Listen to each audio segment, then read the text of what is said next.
Hello. आज हम पढ़ने जा रहे हैं दिल्ली सल्तनत 7th क्लास की एनसीईआरटी। दिल्ली सल्तनत से शुरू करते हैं।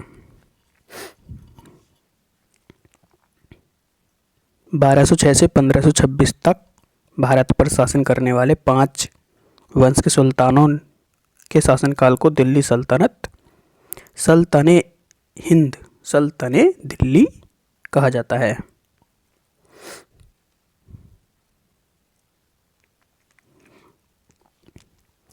बारह सौ छः से 1526 तक 5 वंश दिल्ली सल्तनत काल के।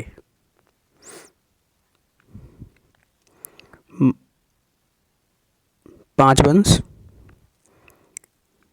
गुलाम वंश या मामलुक वंश या इलवरी वंश 1206 से 1290 तक चला।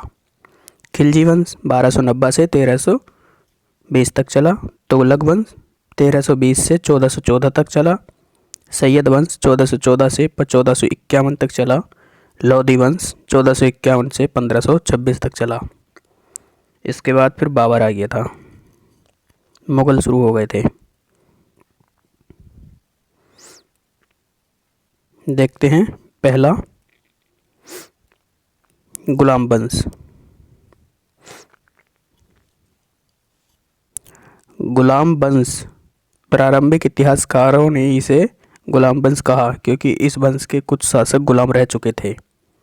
मामलुक वंश, मामलुक वंश का अर्थ ऐसे गुलाम या दास से है जिनके माता पिता स्वतंत्र हों या ऐसे दास जिनके सैनिक कार्यों में लग जाया करते थे। इलवरी वंश, कुतुबुद्दीन ऐबक को छोड़कर इस वंश के सभी शासक तुर्कों के इलवरी जनजाति के थे।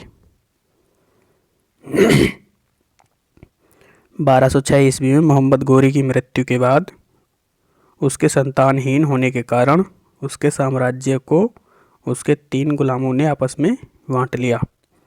कुतुबुद्दीन ऐबक को भारतीय राज्य क्षेत्रों पर अधिकार मिला। गुलाम वंश की स्थापना कुतुबुद्दीन ऐबक द्वारा 1206 में की गई।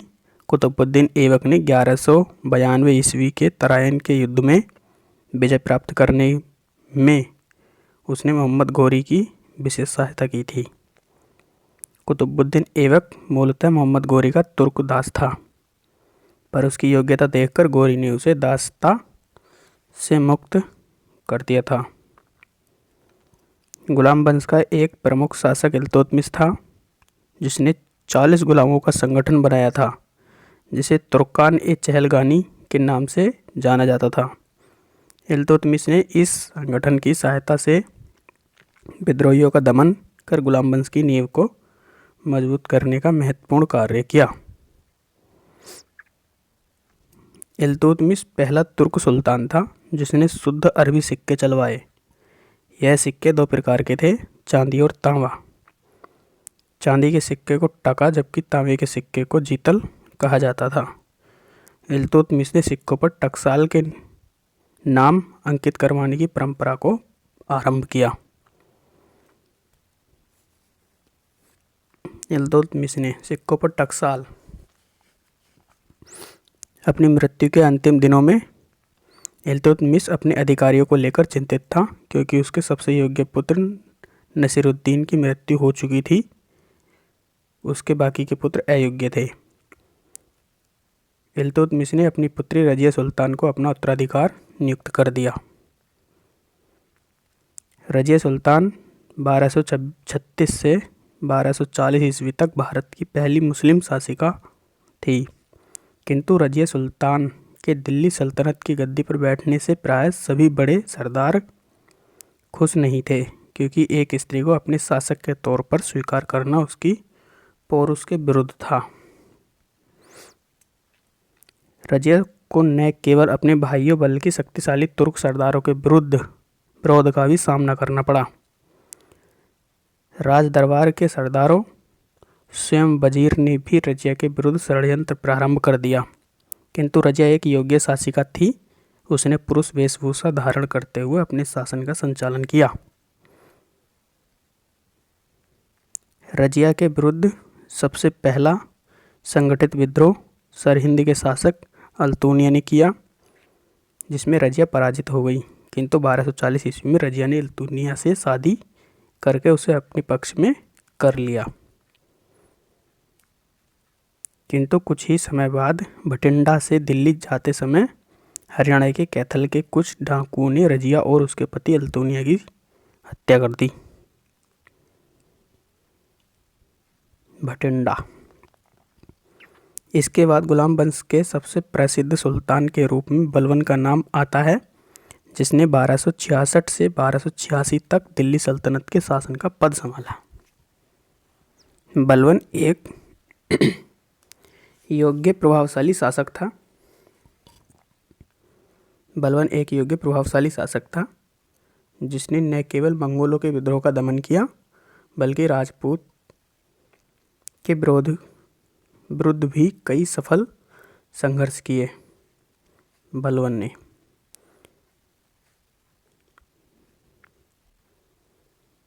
बलबन दिल्ली सल्तनत का पहला शासक था जिसने स्वयं को खलीफा घोषित किया। सिक्कों पर खलीफा शब्द अंकित करवाए। 1286 में बलबन की मृत्यु के बाद उसके उत्तराधिकारी के तौर पर केकुवाद ने दिल्ली सल्तनत की गद्दी को संभाला। केकुवाद ने। किंतु 1290 में जलालुद्दीन ने केकुवाद की हत्या करके गुलाम वंश को समर्पित कर दिया तथा खिलजी वंश की स्थापना की। नेक्स्ट आता है खिलजी वंश, 1290 से 1320 तक। खिलजी वंश दिल्ली सल्तनत में दूसरा शासक परिवार था। खिलजी वंश ने दिल्ली की सत्ता पर 1290 से 1320 ईस्वी तक राज किया।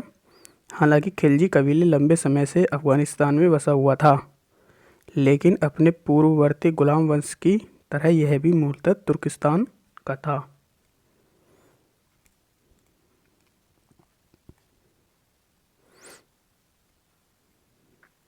अपने चाचा की हत्या कर अलाउद्दीन ने स्वयं को दिल्ली सल्तनत का शासक घोषित कर दिया। अलाउद्दीन पहला मुस्लिम शासक था जिसने दक्षिणी भारत तक अपने साम्राज्य का विस्तार किया।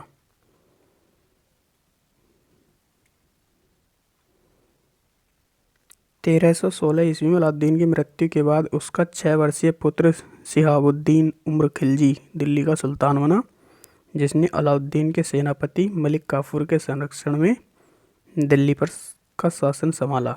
किंतु महज 1 महीने के भीतर अलाउद्दीन के दूसरे पुत्र कुतुबुद्दीन मुबारक खिलजी ने मलिक काफूर की हत्या कर दी। छोटे भाई की जगह खुद दिल्ली का सुल्तान बन गया। कुतुबुद्दीन खिलजी भोग विलास प्रवृत्ति का था। नासिरुद्दीन खिलजी इस वंश के अंतिम शासक के रूप में सुल्तान बना। अंतिम खिलजी शासक कुतुबुद्दीन मुबारक शाह की उनके प्रधानमंत्री खुसरो खान ने 1320 में हत्या कर दी।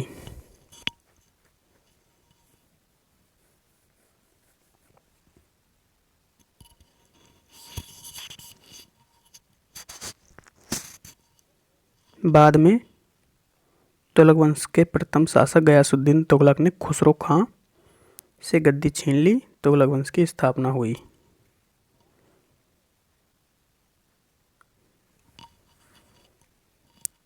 तुगलक वंश 1320 से 1414 तक।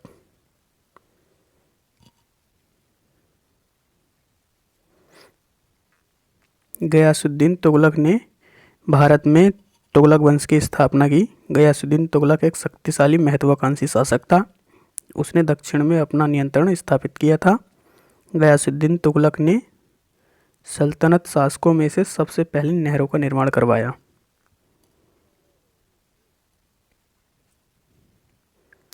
उसके शासनकाल की एक महत्वपूर्ण घटना डाक व्यवस्था की स्थापना थी। गयासुद्दीन तुगलक ने डाक व्यवस्था की स्थापना की। 1325 ईस्वी में गयासुद्दीन तुगलक की मृत्यु के बाद मोहम्मद बिन तुगलक शासक बना। वह गयासुद्दीन तुगलक का सबसे बड़ा पुत्र था। मोहम्मद बिन तुगलक के शासनकाल में मोरक्कन यात्री इब्न बतूता आया था। उसने मोहम्मद बिन तुगलक के दरबार में कई रचनाएं की। मोहम्मद बिन तुगलक ने पीतल व कांसे की मुद्रा जारी की थी। ऐसा करने वाला वह प्रथम शासक था। फिरोज शाह तुगलक मोहम्मद बिन तुगलक का चचेरा भाई था। मोहम्मद बिन तुगलक की मृत्यु के बाद फिरोज शाह तुगलक दिल्ली का सल्तनत बना। फिरोज शाह तुगलक ने अपने राज्यों में गैर मुसलमानों से जजिया नामक कर वसूल किया। फिरोज शाह तुगलक की मृत्यु के बाद दिल्ली सल्तनत में उत्तराधिकारी को लेकर संघर्ष हुआ। 1394 ईस्वी में नासिरुद्दीन मोहम्मद दिल्ली सल्तनत का शासक बना। वह तुगलक वंश का अंतिम शासक था। इसके काल में दिल्ली सल्तनत का पतन हो चुका था और इसका क्षेत्र बहुत सीमित था। अब देखते हैं सैयद वंश। नंबर 3 सैयद वंश 1414 से 1451 तक सैयद वंश चला। सैयद वंश का आरंभ तुगलक वंश के अंतिम शासक मोहम्मद बिन तुगलक महमूद तुगलक की मृत्यु के बाद खिज्र खां ने 1414 में ईस्वी में हुआ। खिज्र खां ने तुगलक वंश के बाद सैयद वंश की स्थापना की। खिज्र खां ने सैयद वंश को मोहम्मद गोरी का ही वंशज माना जाता है। लोधी वंश 1551 से 1526 तक। सैयद वंश का अंतिम शासक आलम शाह था, जिसने 1451 में बहलोल लोधी के पक्ष में अपनी सत्ता को त्याग दिया था। लोधी वंश भारत का प्रथम अफगान वंश था। बहलोल लोधी के बाद उसका पुत्र सिकंदर लोधी दिल्ली का सुल्तान बना। सिकंदर लोधी अपनी धार्मिक कट्टरता के लिए प्रसिद्ध था। इसने कई मंदिरों को नष्ट किया, हिंदू त्योहारों को मनाने पर रोक लगाई। लोधी वंश का अंतिम शासक इब्राहिम लोधी था। 1526 मुगल शासक बाबर ने इब्राहिम लोधी को पानीपत के प्रथम युद्ध में लड़ता हुआ मारा गया। युद्ध में मरने वाला भारत का प्रथम मुस्लिम शासक इब्राहिम लोधी था। इसी के साथ लोधी वंश दिल्ली सल्तनत का अंत हो गया।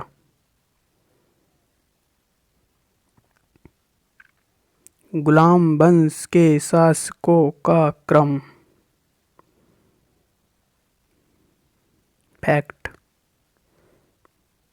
गुलाम वंश कुतुबुद्दीन ऐबक संस्थापक था। खिलजी का जलालुद्दीन खिलजी था।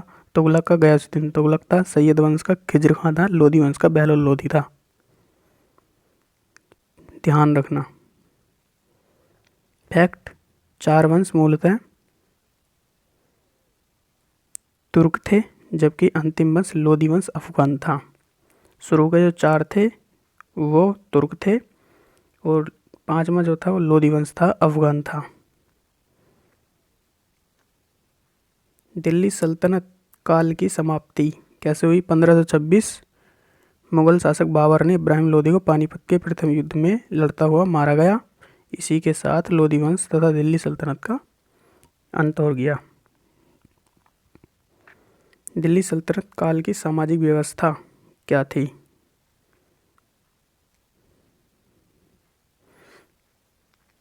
धार्मिक आधार पर समाज का वर्गीकरण। हिंदुओं की सामाजिक संरचना में कोई बदलाव नहीं। पर्दा प्रथा का प्रचलन था।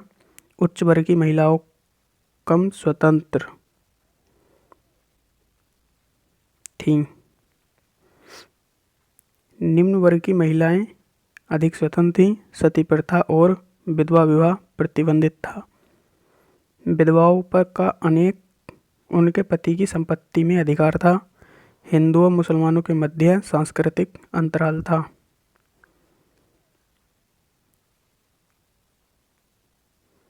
दिल्ली सल्तनत काल की आर्थिक व्यवस्था।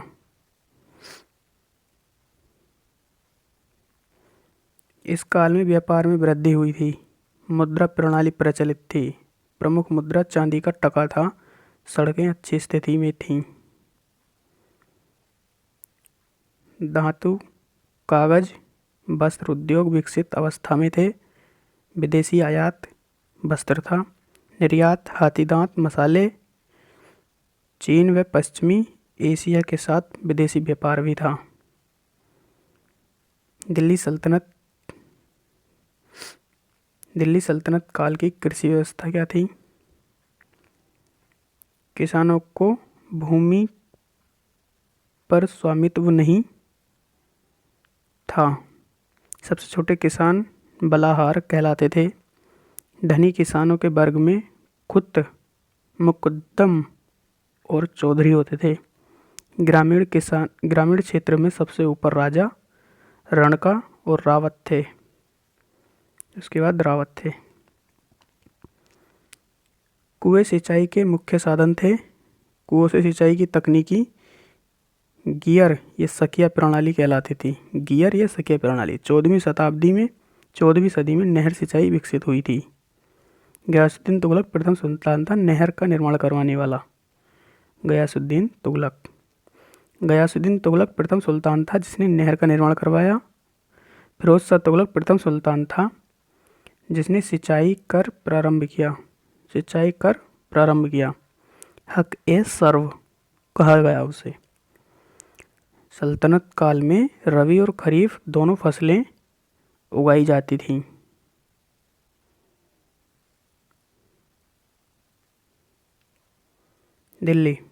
दिल्ली महत्वपूर्ण शहर 12वीं शताब्दी में ही बना।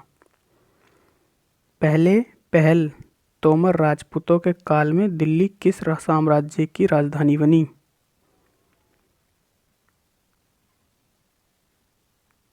दिल्ली किस साम्राज्य की राजधानी बनी? 12वीं सदी के मध्य में तोमरों को अजमेर के चौहानों, जिन्हें चहमान नाम से भी जाना जाता है, ने पराजित किया। चौहानों को पराजित किया। तोमरों और चौहानों के राज्यकाल में ही दिल्ली वाणिज्य का एक महत्वपूर्ण केंद्र बना। इस शहर में बहुत सारे समृद्धिशाली जैन व्यापारी रहते थे जिन्होंने अनेक मंदिरों का निर्माण करवाया, जहां देहलीवाल कहे जाने वाले सिक्के भी ढाले जाते थे और काफ़ी प्रचलन में थे। 13वीं सदी के आरंभ में दिल्ली सल्तनत की स्थापना हुई। इसके साथ ही दिल्ली एक ऐसी राजधानी में बदल गई जिसका नियंत्रण इस उपमहाद्वीप के बहुत बड़े क्षेत्र पर फैला था। दिल्ली के शासक राजपूत तोमर आरंभिक 12वीं शताब्दी 1165 में, अनंगपाल 1130 से 1145 तक, चौहान 1165 से 1192 तक और पृथ्वीराज चौहान 1175 से 1192 तक था। प्रारंभिक तुर्की शासक 1206 से 1290 तक, कुतुबुद्दीन ऐबक 1206 से 1210 तक, शमसुद्दीन इल्तुतमिश 1210 से 1226 तक, रजिया सुल्तान 1236 से 1240 तक, गयासुद्दीन बलबन 1266 से 1287 तक रहा। खिलजी वंश 1290 से 1220 तक था। जलालुद्दीन खिलजी 1290 से 1296 तक 4 वर्ष शासन किया। अलाउद्दीन खिलजी 1296 से 1316 तक 20 वर्ष शासन किया। इसके बाद तुगलक वंश 1320 से 1414 तक, गयासुद्दीन तुगलक 1320 से 1324 तक, मोहम्मद बिन तुगलक 1324 से 1351 तक शासन किया और फिरोज शाह तुगलक 1351 से 1388 तक शासन किया। सैयद वंश, इसके बाद सैयद वंश 1414 से 1451 तक शासन किया। खिज्र खान 1451 से 1421 तक शासन किया। उसके बाद लोधी वंश आ गया। लोधी वंश 1451 से 1526 तक शासन किया। इसके बाद बहलोल लोधी वंश आ गया, 1451 से 1489 तक शासन किया। दिल्ली के सुल्तानों ने के बारे में जानकारी। हालांकि अभिलेख, सिक्के और स्थापत्य भवन निर्माण कला के माध्यम से काफ़ी सूचना मिलती है, मगर और भी महत्वपूर्ण वे इतिहास हैं। तारीख एक वचन, तवारीख बहुवचन, जो सुल्तानों के शासनकाल में प्रशासन की भाषा फारसी में लिखे गए हैं। तवारीख के लेखक सचिव, प्रशासक, कवि और दरबारी जैसे सुशिक्षित व्यक्ति होते थे, जो घटनाओं का वर्णन भी करते थे और शासकों को प्रशासन संबंधी सलाह भी देते थे। तवारीख के लेखक नगरों में, विशेषकर दिल्ली में रहते थे। वे अक्सर अपने इतिहास सुल्तान के लिए उनसे ढेर सारे इनाम इकराम पाने की आशा में लिखा करते थे। ये लेखक शासकों को जन्म सिद्ध अधिकार और लिंग भेद पर आधारित आदर्श समाज व्यवस्था बनाए रखने की सलाह देते थे। रजिया 1236 में सुल्तान इल्तुतमिश की बेटी रजिया सिंहासन पर बैठी। उस युग के इतिहासकार मिनहाज ए सिराज ने स्वीकार किया कि वह अपने सभी भाइयों से अधिक योग्य और सक्षम थी, लेकिन फिर भी वह एक रानी को शासक के रूप में मान्यता नहीं दे पा रहा था।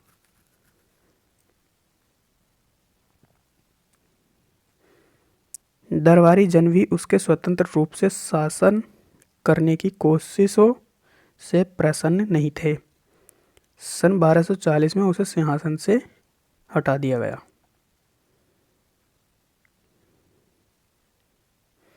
दिल्ली के शासकों का साम्राज्य। 13वीं शताब्दी के आरंभिक वर्षों में दिल्ली सल्तनत के सुल्तानों का शासन गैरिसनों, रक्षक सैनिकों की टुकड़ियों के निवास के लिए बने मजबूत किलेबंद शासकों से परे शायद ही कभी फैला हो। शहरों में संबंध, लेकिन उनसे दूर भीतरी प्रदेशों पर उनका नियंत्रण न के बराबर था, और इसलिए उन्हें आवश्यक सामग्री, रसद आदि के लिए व्यापार कर या लूटमार पर निर्भर रहना पड़ता था। दिल्ली के से सुदूर बंगाल और सिंध के गैरिसन शहरों का नियंत्रण बहुत ही कठिन था। बगावत, युद्ध, यहाँ तक कि एक खराब मौसम से भी उनसे संपर्क के लिए सूत्र छिन्न-भिन्न हो जाते थे।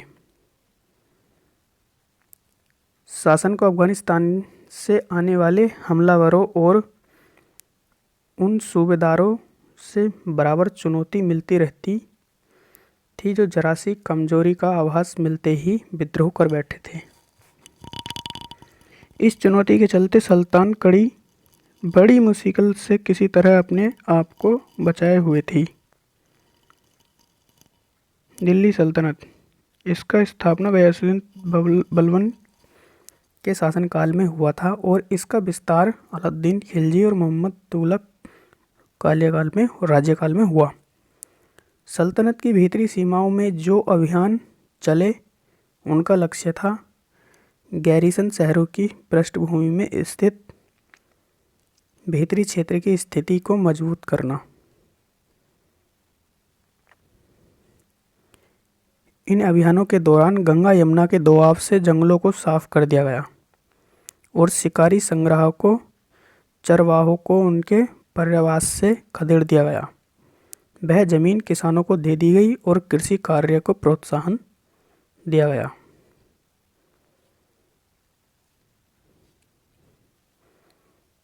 व्यापार मार्गों की सुरक्षा और क्षेत्रीय व्यापार की उन्नति के लिए नए किले, गैरिसन और शहर बसाए गए। दिल्ली सल्तनत का बाहरी विस्तार कैसे हुआ? दिल्ली सल्तनत का दूसरा विस्तार सल्तनत की बाहरी सीमा पर हुआ। अलाउद्दीन खिलजी के शासनकाल में दक्षिणी भारत को लक्ष्य करके सैनिक अभियान शुरू हुए और ये अभियान मोहम्मद तुगलक के समय में अपनी चरम सीमा पर पहुंचे। इन अभियानों में सल्तनत ने हाथी, घोड़े, गुलाम और मूल्यवान धातुएं अपने कब्जे में ले ली। दिल्ली सल्तनत की सेना की शुरुआत अपेक्षाकृत कमज़ोर थी, मगर 150 वर्ष बाद मोहम्मद तुगलक के राज्यकाल के अंत तक इस उपमहाद्वीप का एक विशाल क्षेत्र उनके युद्ध अभियान के अंतर्गत आ चुका था। इसने शत्रुओं की सेनाओं को परास्त किया और शहरों पर कब्जा किया। इसके सूबेदार प्रशासक मुकदमों में फैसले सुनाते थे और साथ ही किसानों से कर वसूल करते थे। लेकिन इतने विशाल क्षेत्र पर इनका नियंत्रण किस सीमा तक और कितना प्रभावी था?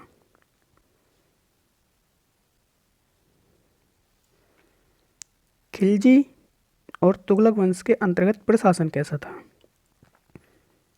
दिल्ली सल्तनत जैसे विशाल साम्राज्य के समेकन के लिए विश्वसनीय सूबेदारों, प्रशासकों की जरूरत थी। दिल्ली के आरंभिक सुल्तान, विशेषकर इल्तुतमिश, सामंतों और जमींदारों के स्थान पर अपने विशेष गुलामों को सूबेदार नियुक्त करना अधिक पसंद करते थे।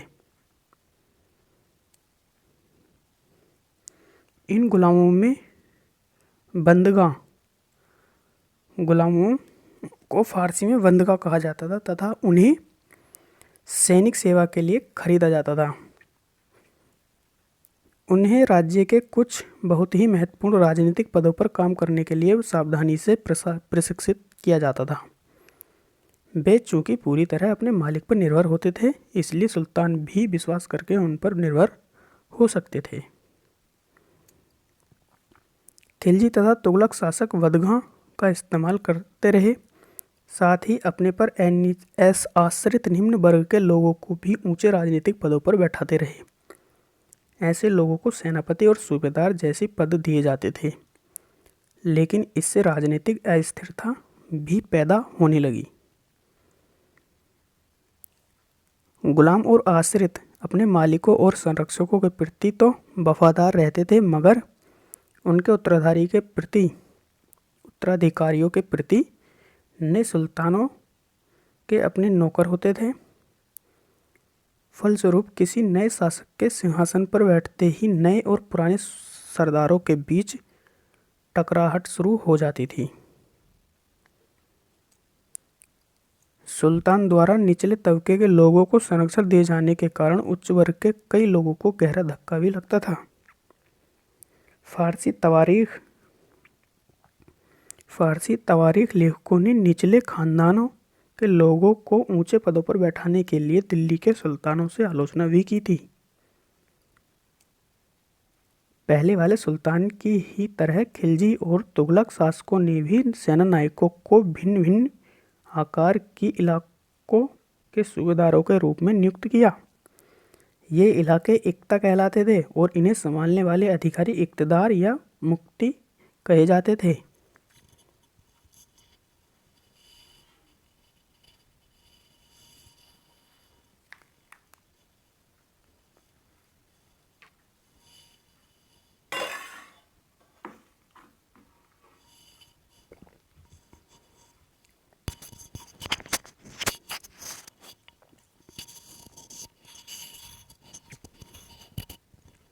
मुक्ति का प्रमुख कार्य सैनिक अभियान का नेतृत्व करना, अपने इक्ताओं में कानून और व्यवस्था बनाए रखना था। अपनी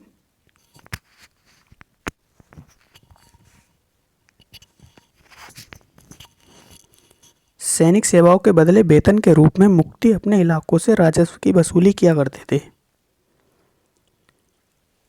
मुक्ति या आमिल का प्रमुख कार्य सैनिक अभियानों का नेतृत्व करना और अपने इक्ताओं में कानूनी व्यवस्था बनाए रखना था। अपनी सैनिक सेवाओं के बदले वेतन के रूप में मुक्ति इलाकों में राजस्व की वसूली करते थे।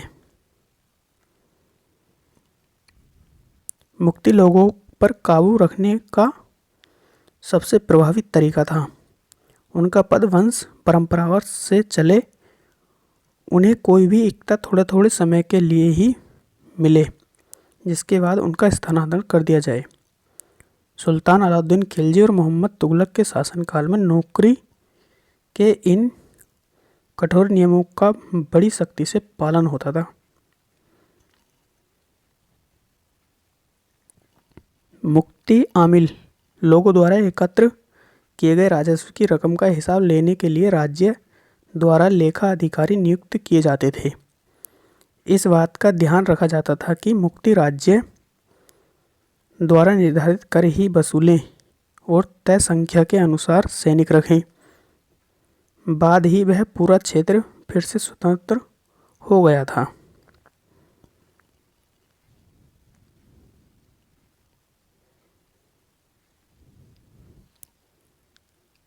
यहाँ तक कि गंगा के मैदानी इलाकों में भी घने जंगलों वाले ऐसे क्षेत्र थे जिनमें बैठने में सुल्तानों की सेना अक्षम थी। स्थानीय सरदारों ने इन क्षेत्रों में अपना शासन जमा लिया। अलाउद्दीन खिलजी और मोहम्मद तुगलक इन इलाकों पर ज़बरदस्ती अपना अधिकार जमा तो लेते थे, पर वह अधिकार कुछ ही समय तक रह पाता था। मंगोल आक्रमण। चंगेज खान के नेतृत्व में मंगोल ने 1219 में उत्तर पूर्वी ईरान में ट्रांस ओक्सियाना आधुनिक उज़्बेकिस्तान पर हमला किया। इसके शीघ्र बाद ही दिल्ली सल्तनत को उनका हमला झेलना पड़ा। अलाउद्दीन खिलजी और मोहम्मद तुगलक के शासनकालों में आरंभ में दिल्ली पर मंगोलों के आक्रमण बढ़ गए। इससे मजबूर होकर दोनों की सुल्तानों को एक विशाल स्थानीय सेना खड़ी करनी पड़ी। इतनी विशाल सेना को संभालना प्रशासन के लिए भारी चुनौती थी।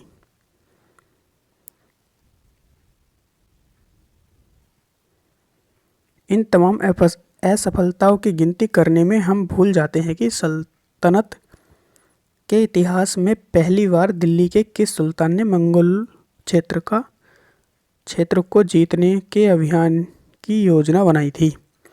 जहां अलाउद्दीन खिलजी का बल प्रतिरक्षा पर था, वहां मुगल मोहम्मद तुगलक के द्वारा उठाए गए कदम मंगोलों के विरुद्ध सैनिक आक्रमण की योजना का हिस्सा थे।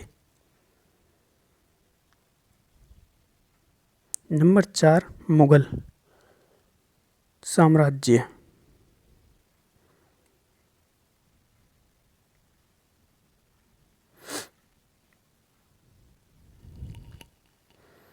मुगल काल भारत क्यों आए?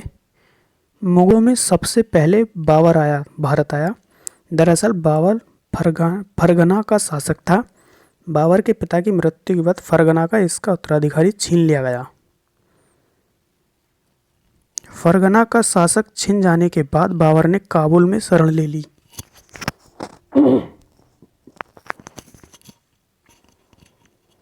काबुल आने के कारण बाबर भारत के काफ़ी निकट आ गया था।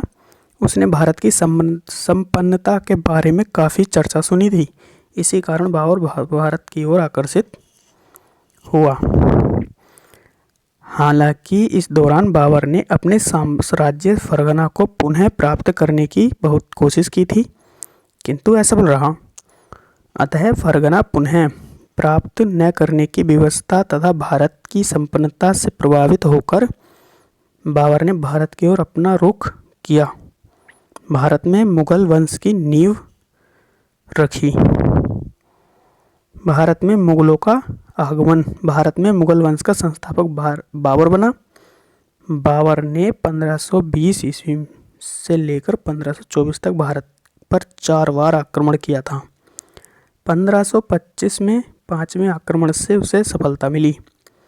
1526 में पानीपत के प्रथम युद्ध में हुई विजय के साथ बाबर ने भारत में मुगल साम्राज्य का बीजारोपण कर दिया।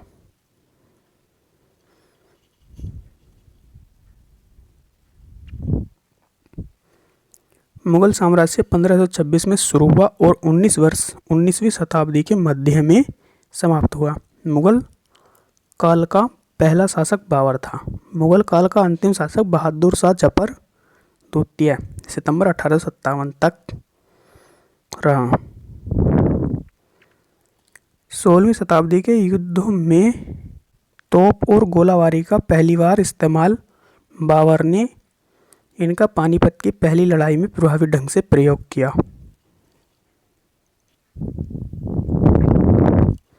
मुगल सम्राट, प्रमुख अभियान और घटनाएं।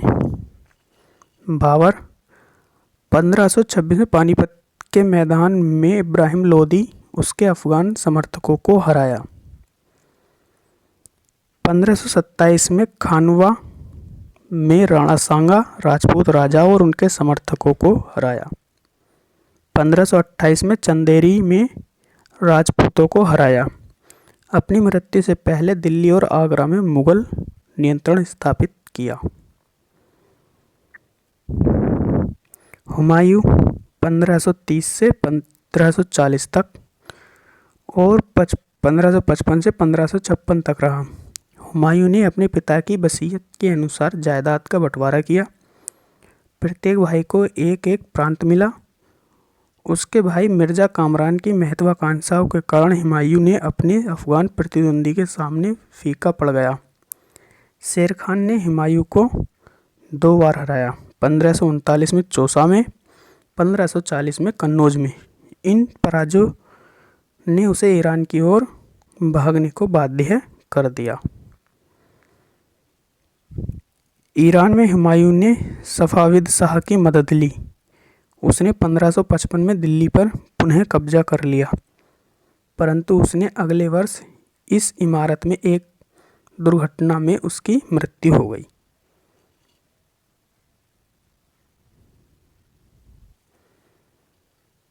अकबर 1556 से 1605 तक। 13 वर्ष की आयु में अकबर सम्राट बना।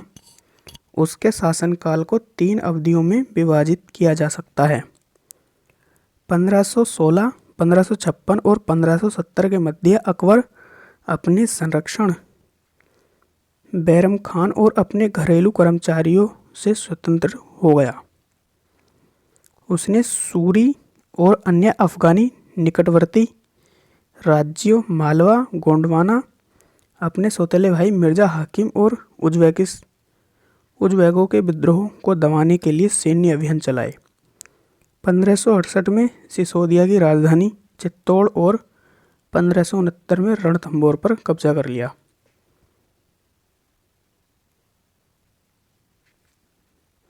1570-1585 में मध्य गुजरात के विरुद्ध सैनिक अभियान हुआ। इन अभियानों के बाद उसने पूर्व में बिहार, बंगाल और उड़ीसा में अभियान चलाए, जिन्हें 1579-80 में मिर्जा हाकिम के पक्ष में हुए विद्रोह ने और जटिल कर दिया। 1585 से 1516 के मध्य अकबर के साम्राज्य का विस्तार हुआ। उत्तर पश्चिम में अभियान चलाए गए। सफाविदों को हराकर कांधार पर कब्जा किया और कश्मीर को भी जोड़ लिया गया। मिर्जापुर हाकिम की मृत्यु के बाद काबुल को भी उसने अपने राज्य में मिला लिया। दक्कन में अभियानों की शुरुआत हुई और बरार, खानदेश, अहमदनगर के कुछ हिस्से को भी अपने राज्य में मिला लिया। अपने शासन के अंतिम वर्षों में अकबर की सत्ता राजकुमार सलीम के विद्रोह के कारण लड़खड़ाई। यही सलीम आगे चलकर सम्राट जहांगीर कहलाया। जहांगीर 1605 से 1627 तक रहा। जहांगीर ने अकबर के सैन्य अभियान को आगे बढ़ाया। मेवाड़ के सिसोदिया शासक अमर सिंह ने मुगलों की सेवा स्वीकार की। इसके बाद सिखों, अहोमों, अहमदनगर के खिलाफ अभियान चलाए गए, जो पूर्णतः सफल नहीं हुए। जहांगीर के शासन के अंतिम वर्षों में राजकुमार खुर्रम, जो बाद में सम्राट शाहजहां कहलाया, ने विद्रोह किया। जहांगीर की पत्नी नूरजहां ने शाहजहां को हाशिए पर धकेलने के प्रयास किए, जो असफल रहे।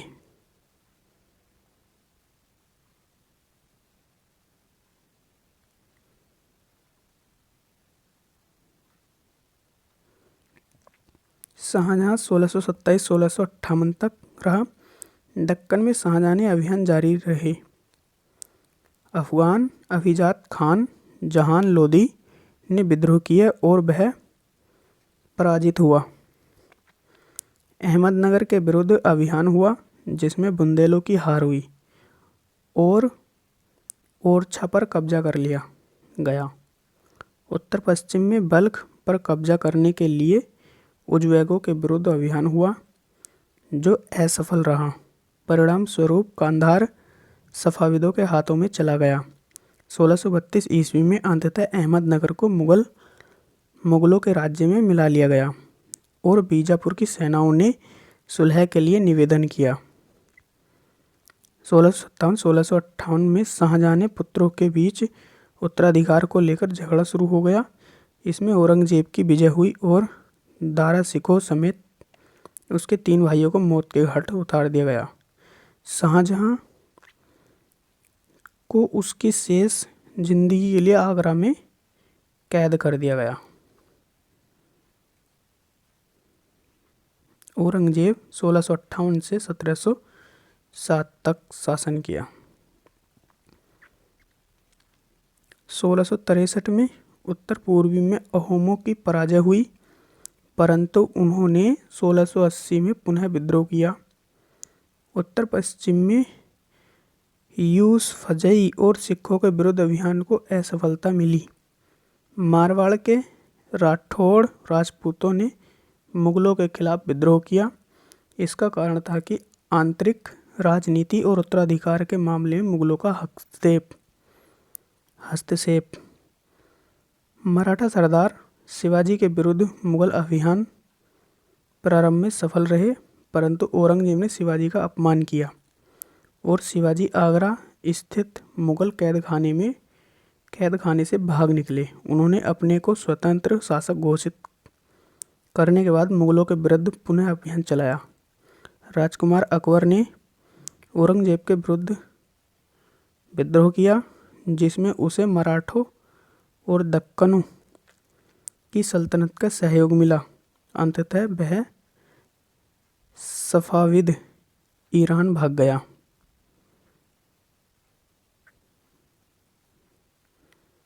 अकबर के विद्रोह के बाद औरंगजेब ने दक्कन के शासकों के विरुद्ध सेनाएं भेजी। 1685 में बीजापुर और 1687 में गोलकुंडा को मुगलों ने अपने राज्य में मिला लिया। 1698 में औरंगजेब ने दक्कन में मराठों और जो छापामार पद्धति का प्रयोग कर रहे थे के विरुद्ध अभियान प्रबंध स्वयं किया। औरंगजेब को उत्तर भारत में सिखों, जाटों और सतनामियों, उत्तर पूर्व में अहोमों और दक्कन में मराठों के विरुद्ध का सामना करना पड़ा। उसकी मृत्यु के बाद उत्तराधिकारी के लिए युद्ध शुरू हो गए।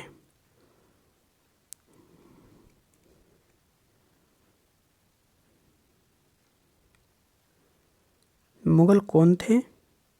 मुगल सैन्य अभियान, उत्तराधिकारी की मुगल परंपरा, मुगलों के अन्य शासकों के साथ संबंध, 17वीं शताब्दी और उसके बाद मुगल साम्राज्य। क्या सीखेंगे? यही सीखेंगे। मुगल कौन थे? मुगल 2 महाशासक वंशजों के वंशज थे।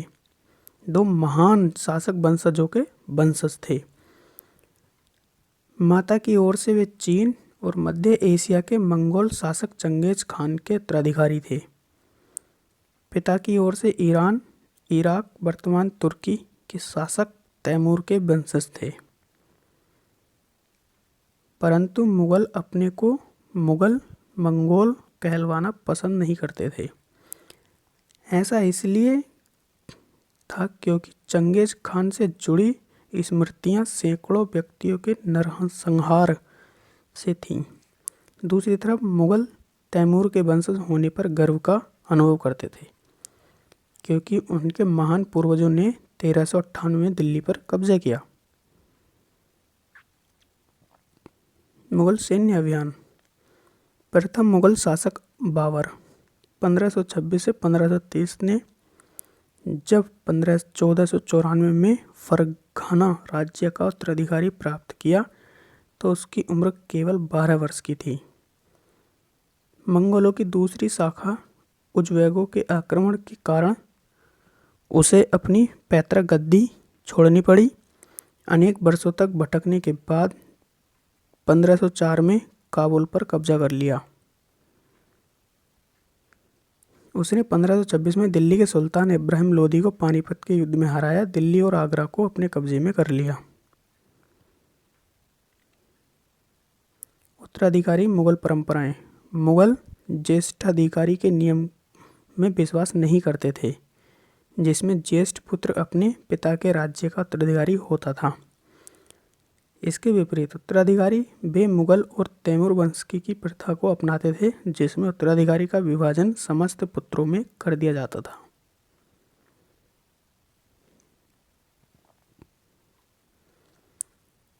मुगलों के अन्य शासकों के साथ संबंध।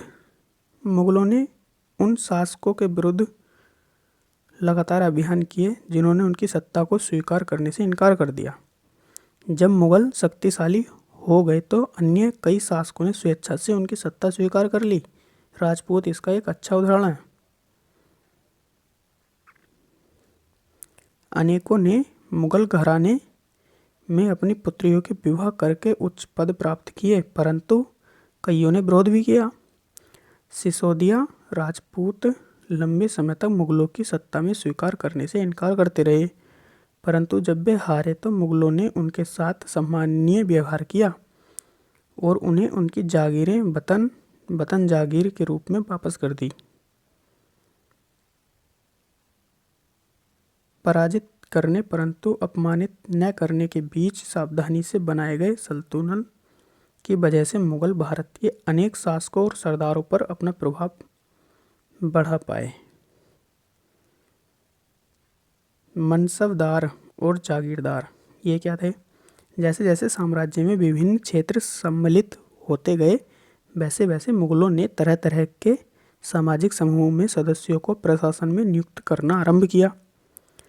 शुरू में ज़्यादातर सरदार तुर्की थे, लेकिन अब इस छोटे समूह के साथ साथ उन्होंने शासक वर्ग में ईरानियों, भारत मुसलमानों, अफगानों, राजपूतों, मराठों अन्य समूहों को सम्मिलित कर लिया। मुगलों की सेवा में आने वाले नौकरशाह मनसबदार कहलाए।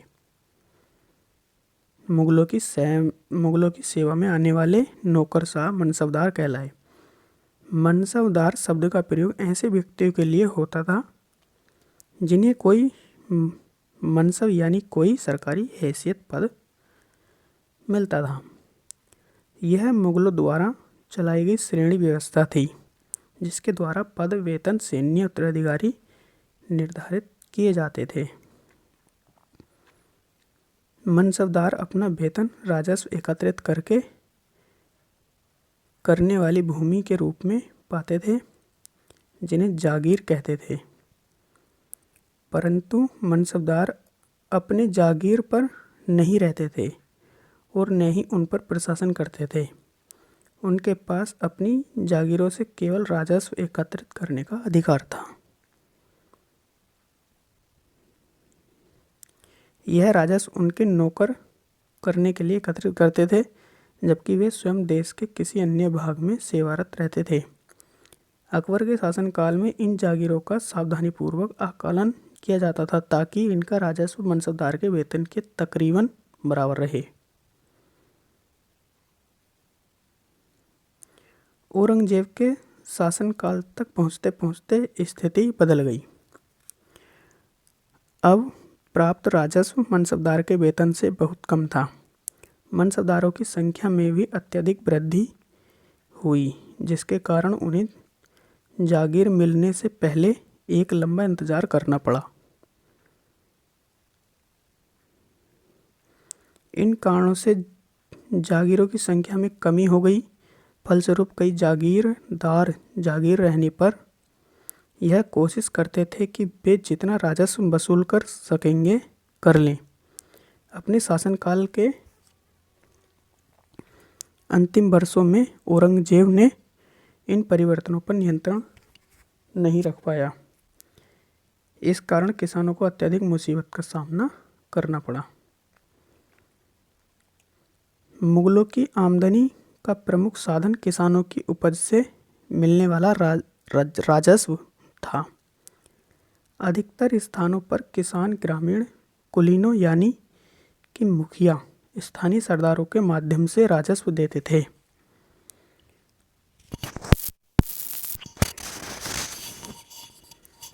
समस्त मध्यस्थों के लिए, चाहे वे स्थानीय ग्राम के मुखिया हों या फिर शक्तिशाली सरदार हों, मुगल एक ही शब्द जमींदार का प्रयोग करते थे।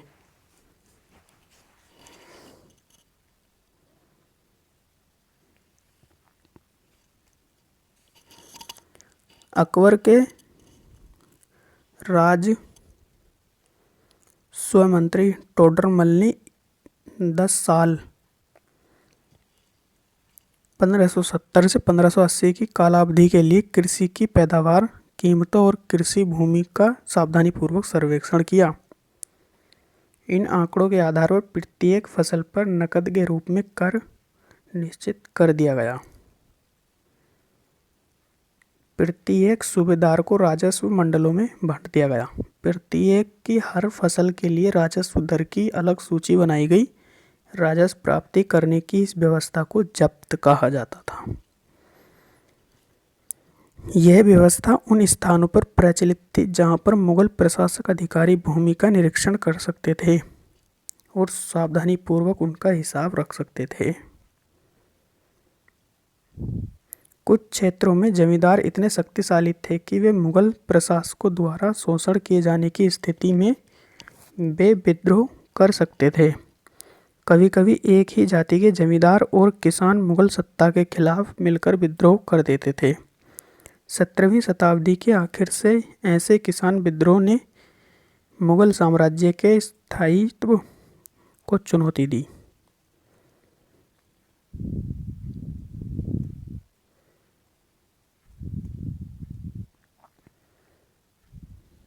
अकबर की नीतियाँ। प्रशासन के मुख्य अभिलक्षण अकबर ने निर्धारित किए थे। इनका विस्तृत वर्णन अबुल फजल की अकबरनामा विशेषकर आईने अकबरी में मिलता है। अबुल फजल के अनुसार साम्राज्य कई प्रांतों में बटा हुआ था जिन्हें सूबा कहा जाता था। सूबों के प्रशासन सूबेदार कहलाते थे जो राजनीतिक तथा सैनिक दोनों प्रकार के कार्यों का निर्वहन करते थे। प्रत्येक प्रांत में एक वित्तीय अधिकारी भी होता था जो दीवान कहलाता था। कानून और व्यवस्था बनाए रखने के लिए सूबेदार को अन्य अफसरों का सहयोग प्राप्त था, जैसे कि बख्शी सैनिक वेतनाधिकारी, सदर धार्मिक और धर्मार्थ किए जाने वाले कार्यों का मंत्री, फौजदारी सेनानायक, कोतवाल नगर का पुलिस अधिकारी था। अकबर का अभिजात बड़ी सेनाओं का संचालन करते थे।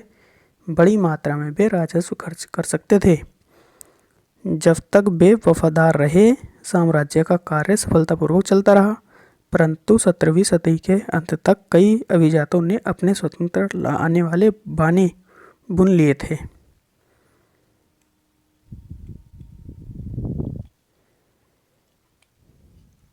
अकबर का शासन 1605 में काबुल, कांधार, श्रीनगर, लाहौर, कश्मीर, पंजाब, पानीपत, दिल्ली, अकबर, म्यांमार, इधर बरार तक आ गया, इधर गुजरात, बरार, गोंडवाना, उड़ीसा, बंगाल, ये सब यहाँ तक आ गया, पटना, कश्मीर।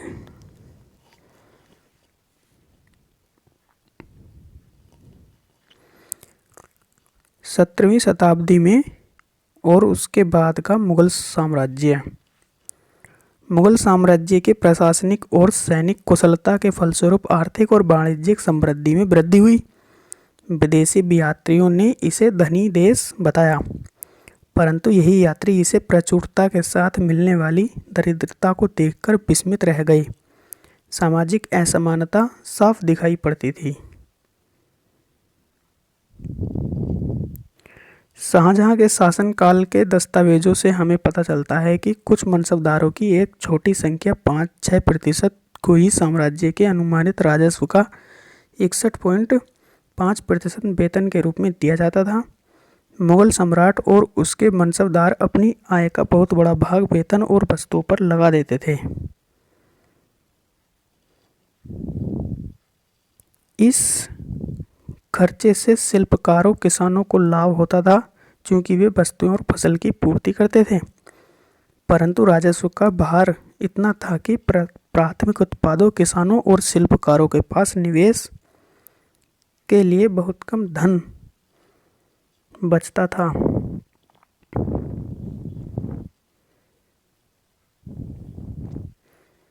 इनमें से जो बहुत गरीब थे, मुश्किल से ही पेट भर पाते थे।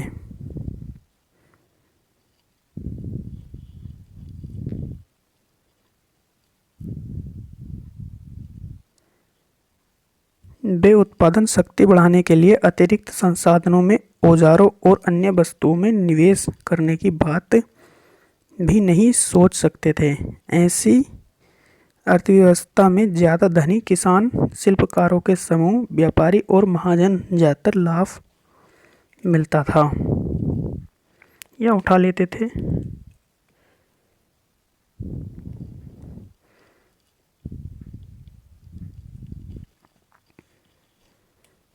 मुगलों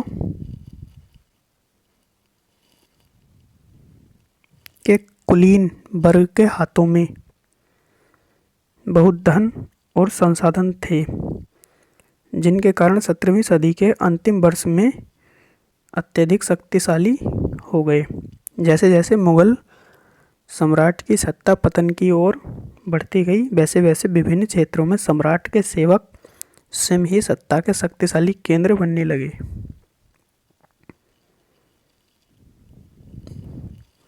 इनमें से कुछ ने नए वंशज स्थापित किए, हैदराबाद, अवध जैसे प्रांतों में अपना नियंत्रण जमाया। यद्यपि वे दिल्ली के मुगल सम्राट को स्वामी के रूप में मान्यता देते रहे। तथापि 18वीं शताब्दी तक साम्राज्य के कई प्रांत अपनी स्वतंत्रता, राजनीतिक पहचान बना चुके थे।